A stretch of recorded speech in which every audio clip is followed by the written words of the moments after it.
When it comes to leadership and getting your team to perform at the times of uncertainty, there's a model that we've created that really helps you take some actionable step towards leading in the right way at these times and beyond. It is called the TEDA model, and it's something we started covering a couple of episodes back. We discussed already transparency, we discussed empathy, and today we're going to look at diversity, and the next time we're going to look at amplifying. So when it comes to diversity, diversity is the mother of creativity. It's actually, the Boston Consulting Group study found that companies with more diverse management teams have 19% higher revenues due to innovation.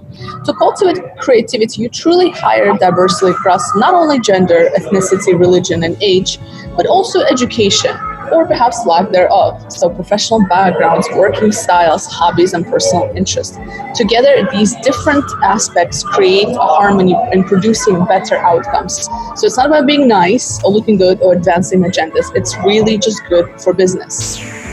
Elena, when we look from the perspective of the brain, neuroscience researchers at Harvard, Purdue, Duke, and UCLA, just to name a couple of them, have found that exclusion, in fact, lights up the same regions of the brain as physical pain.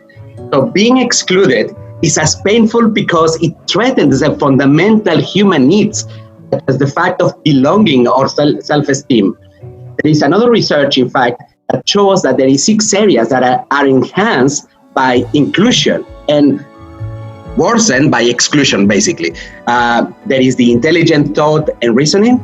There is the self-care and self-improvement. There is this interaction, social behavior, the self-regulation, and the sense of purpose and well-being.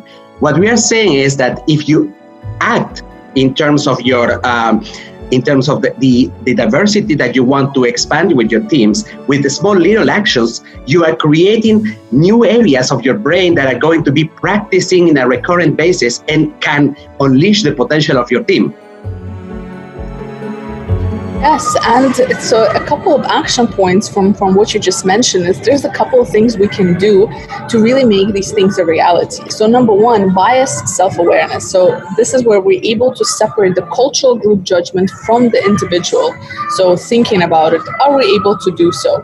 Then looking at positive reframing, how we identify how strength of a cultural group can benefit the whole team. And finally, team balance. Are we hiring the onboarding new members beyond experience?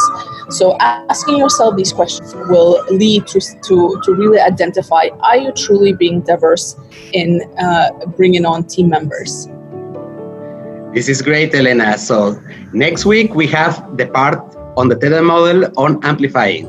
See you next week.